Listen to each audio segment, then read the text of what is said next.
Hello students, welcome to 11th classes Jaipur. हम अभी तक हमने मॉड्यूल नंबर 24 मैथमेटिक्स के सेक्शन ए बी कंप्लीट कर लिया है। सेक्शन सी में हमने क्वेश्चन नंबर 17 तक कर लिया है, क्वेश्चन नंबर 16 एंड 17। नेक्स्ट हम क्वेश्चन नंबर 18 पे चलते हैं। The first part is find the coordinates of the point trisecting the line segment joining the points P and Q। P and Q एक line segment है, P as a point P and Q एक line segment है। उसको trisection equal 3 parts में divide करनी है।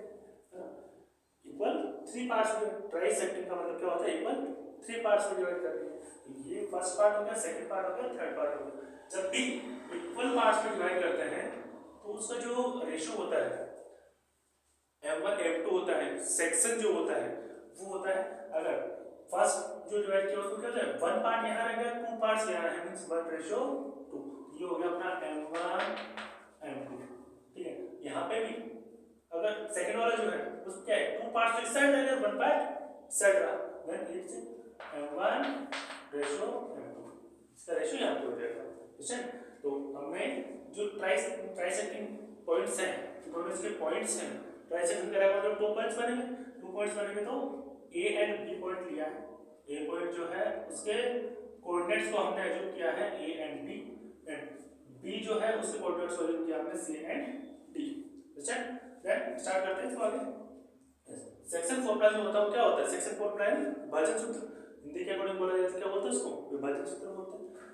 X and Y दोनों का साथ में बता रहा हूं फॉर्मूला में। x के लिए फॉर्मूला क्या होता है? m1x2 plus m2x1 divide by m1 plus m2।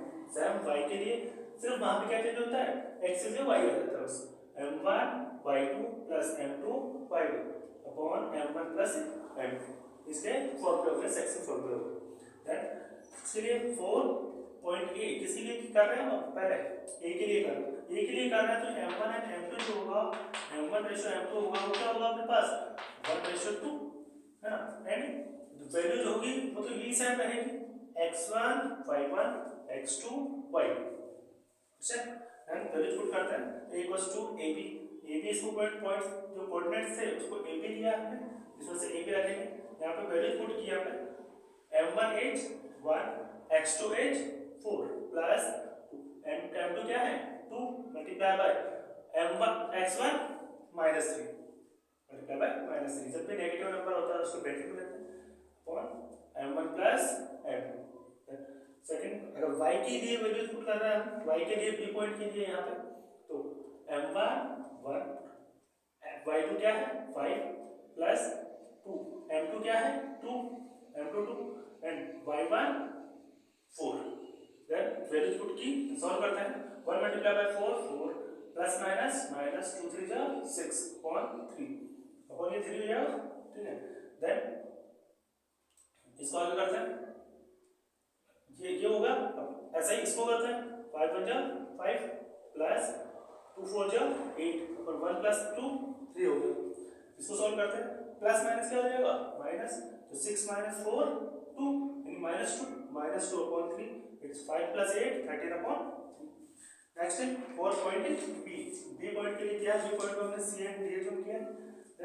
यहाँ पे वैल्यूज पुट किया हमने सेम, जिस तरह से हमने फर्स्ट ए में वैल्यूज पुट की थी सेम टाइप से इसमें वैल्यूज पुट करेंगे।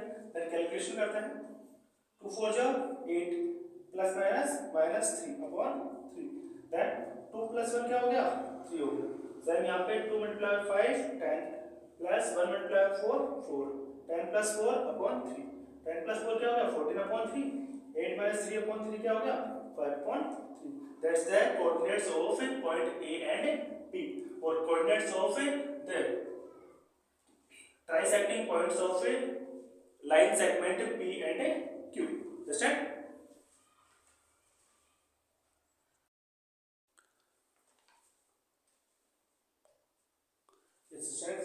नेक्स्ट हम क्वेश्चन नंबर 18 का और वाला करते हैं, जिसके वाला question find the ratio in which the point -3p divides the points -4 -5 -4 and -2 3।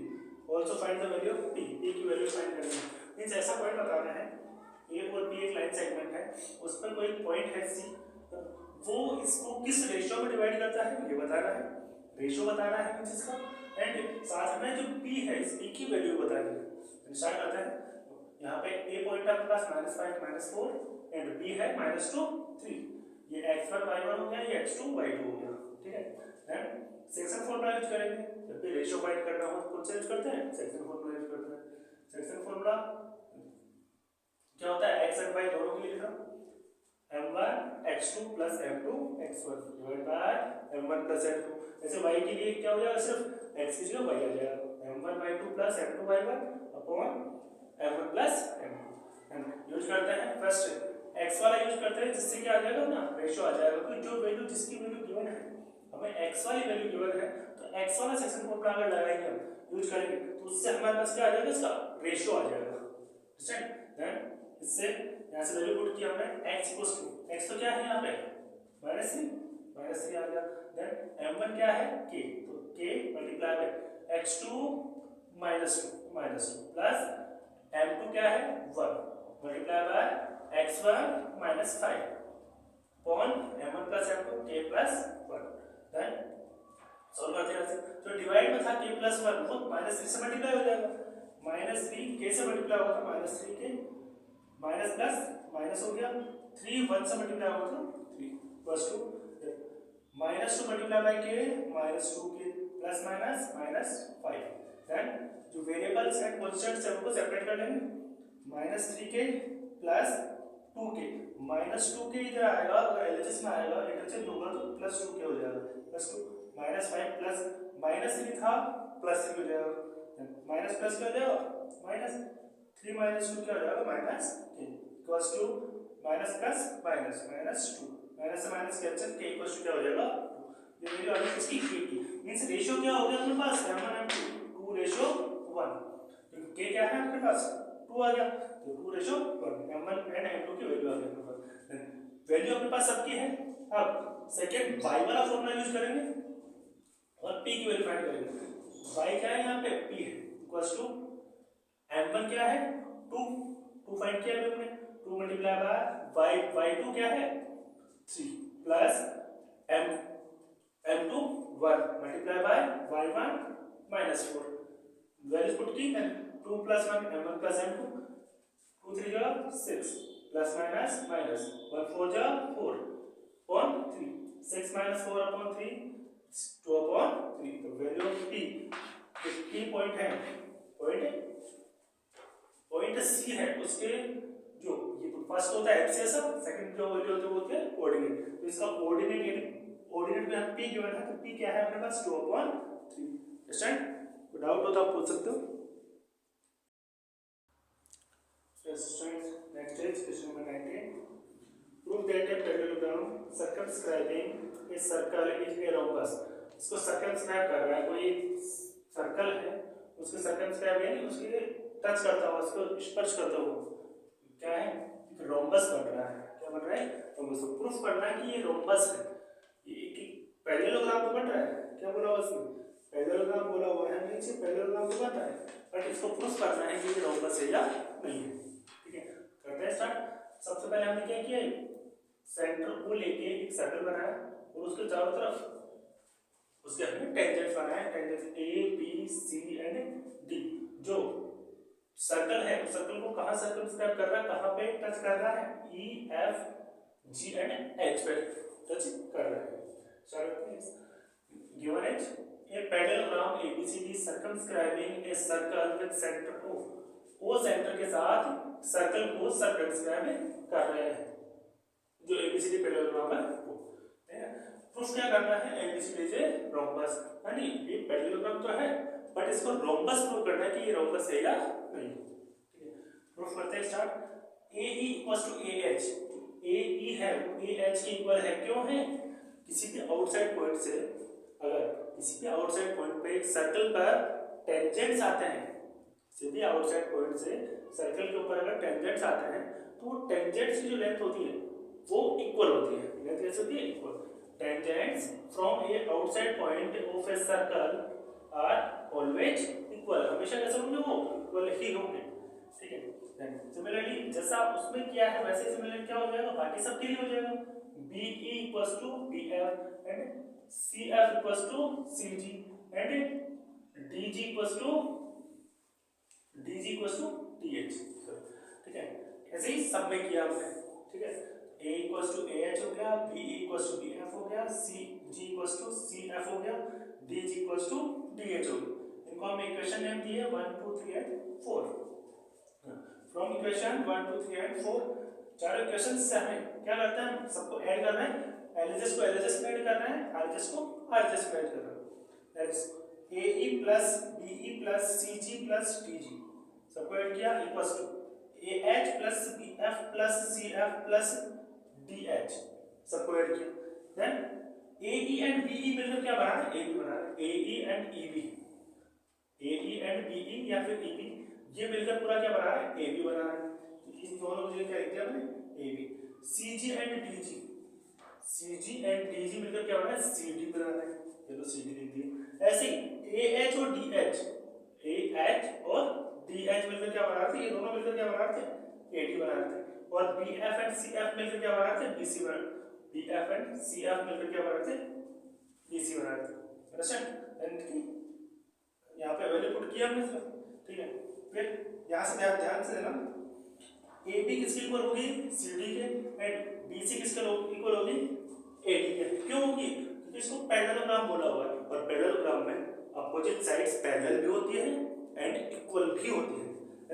इसका इजी लिख देंगे ABCD इज ए पैरेललोग्राम, कि पैरेललोग्राम है, इसमें से इनकी अपोजिट साइड्स कैसे होगी, अपोजिट साइड्स जो है वो कैसे होगी, इक्वल होगी।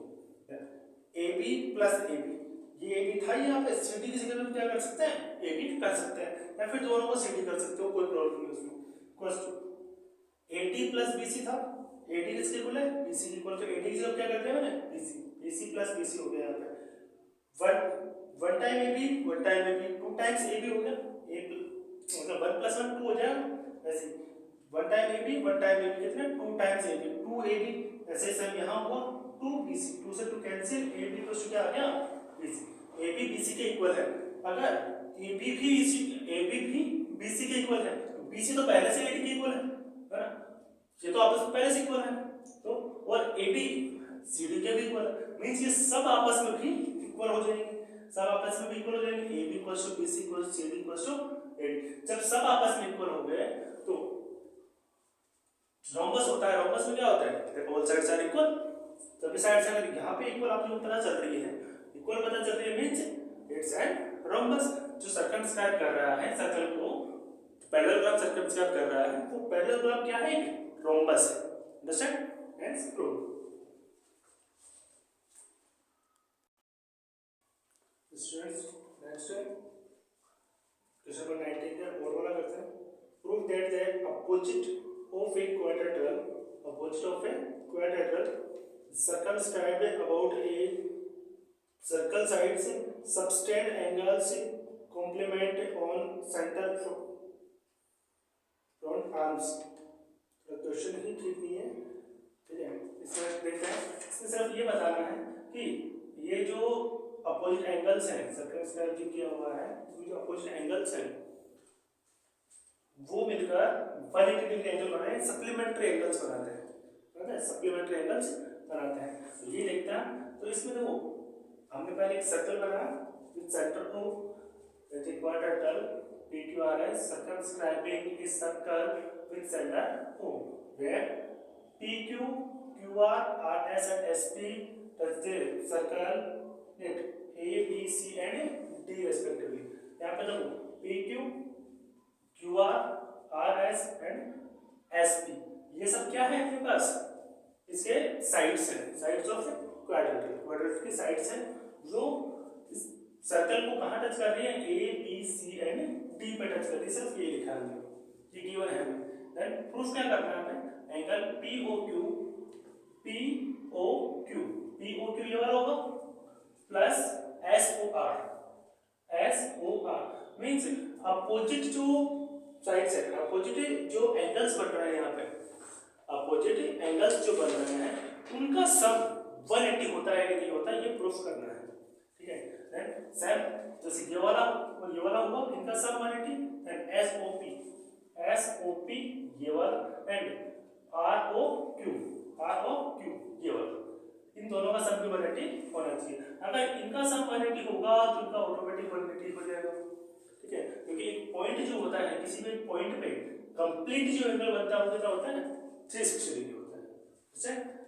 प्रूफ वाला बता दूं, उसके बाद कंस्ट्रक्शन किया हमने अपनी तरफ से, क्या कंस्ट्रक्शन किया है, कंस्ट्रक्शन किया है हमने, जो O है उसको P से मिलाया है, A से, Q से, B, R, C, S, D सभी से उसको मिलाया है।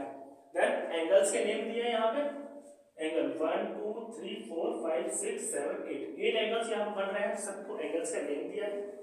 देन ये तो हो गया कंस्ट्रक्शन। कंस्ट्रक्शन में क्या किया हमने, OP, OA, OQ, OB, OR, OC, OS and OD को मिलाया है, ज्वाइन किया है, ठीक है। देन प्रूफ करते हैं, यहाँ से हमें एंगल 2 इक्वल क्या है, एंगल 3, एंगल 2 किसके इक्वल है, एंगल 3 के इक्वल है। क्यों है इक्वल, ये क्यों इक्वल है, क्योंकि जो टेंजेंट्स जो होते हैं किसी एक आउटसाइड पॉइंट से जो टेंजेंट्स बनते हैं, आउटसाइड पॉइंट से जो टेंजेंट्स बनते हैं वो टेंजेंट से इक्वल एंगल सबसेंड करते हैं, इक्वल एंगल बनाते हैं। वो tangents from external point subtend equal angles, कैसे एंगल्स बनाते हैं, वो इक्वल एंगल्स बनाते हैं। जैसे 2 and 3 इक्वल हो गया, ठीक है, 4 and 5 इक्वल हो गया, 6 and 7 इक्वल हो गया, 8 and 1 इक्वल हो गया। सेम चीज हमने लिखी है यहाँ पे, ठीक है। एंड यहाँ से सभी का जो सम है वो कितना है 360, angle 1 plus angle 2 angle 3 angle 4 angle 5 angle 6 angle 7 angle 8 सबका जो सम कितना है 360। क्यों है, sum of all angles at a point, किसी पॉइंट पे सम ऑफ ऑल एंगल्स कितना होता है 360 डिग्री होता है, कंप्लीट एंगल होता है वो 360 डिग्री होता है, ठीक है। देन यहाँ से अपने को पता है एंगल 1 चाहिए, तो ये और ये लेना है, इसमें एंगल 1 2 चाहिए, 5 and 6 चाहिए, ठीक है, तो वही ले लेते हैं हम। सिर्फ एंगल 1 को हमने रखा ऐसे, एंगल 2 को रखा, 2 चाहिए, एंगल 3 की जगह हम क्या कर सकते हैं, एंगल 2 कर सकते हैं, 2 कर दिया हमने। फिर एंगल 4 था, 4 की जगह क्या कर सकते हैं, 5 कर सकते हैं, 5 कर दिया हमने, क्योंकि हमें 5 और 6 भी चाहिए, ठीक है। एंगल 5 7 रखा, एंगल 6 7 रखा, एंगल 7 की जगह क्या कर सकते हैं, एंगल 6 कर सकते हैं यहाँ से, ठीक है। देन एंगल 8 जो है, एंगल 8 की जगह क्या कर सकते हैं, एंगल 1 कर सकते हैं। एंगल 1 कितना हो गया 2 angle 1, angle 2 angle 2 2 angle, angle 5 2 angle 5, angle 6 2 angle 6 इक्वल्स टू 360। 2 यहाँ से कॉमन लिया तो क्या बच गया आपके पास, 2 तो बाहर रह गया, angle 1 angle 2 angle 3 angle 4 angle 5 and angle 6 सबका जो सम है वो आ जाएगा। 2 मल्टीप्लाई में था, कहाँ चला गया, डिवाइड में। तो एंगल 1 एंड 2 मिलकर क्या बना है, एंगल 1 एंड 2 मिलकर क्या बना, एंगल POQ। क्या एंगल 1 एंड 2 की जगह एंगल 1 प्लस एंगल 2 की जगह एंगल POQ कर सकता हूँ, प्लस एंगल 5 एंड 6 मिलकर क्या बना रहे हैं ROS, या फिर SOR, बात एक ही है, कोई प्रॉब्लम नहीं है इसमें। जो जिसके लिए बोला जाए सिर्फ वो बीच में होना चाहिए, SOR इक्वल्स टू 180। दोनों का सम कितना आ गया 180। फर्स्ट तो हमें यही प्रूफ करना था, ये प्रूफ हो चुका है। सेम इसी तरह से सिमिलरली क्या हो जाएगा, सेकंड वाला आगे भी कर लेंगे, है ना, तो वो करने की जरूरत नहीं, जब एक कर लिया आपने तो सेम टाइप से होगा वो भी। और जब ये प्रूफ हो गया मतलब इन दोनों का सम तो ऑटोमेटिक ही 180 है। एक पॉइंट पे टोटल 360 तो होता है, 360 में से अगर 180 की निकल गया तो इन दोनों का सम तो 180 बचेगा। अच्छा, SOP कौन सा है, SOP प्लस ROQ, इन दोनों का सम क्या हो जाएगा 180 हो जाएगा। सो हेंस प्रूव मींस इसमें क्या बताना था, सिर्फ इतना बताना था कोई एक पॉइंट है, उस पॉइंट से जो अपोजिट जो एंगल्स बनते हैं, सर्कल को सर्कमस्क्राइब करने वाले क्वाड्रेंगल से जो अपोजिट एंगल्स बनते हैं उनका सम 180 होता है या नहीं होता, सिर्फ ये बताना था। नेक्स्ट है सेक्शन ई, नेक्स्ट वीडियो में करते हैं। तक लिए थैंक यू। कोई भी डाउट हो तो आप कमेंट कर सकते हो। Okay, thank you.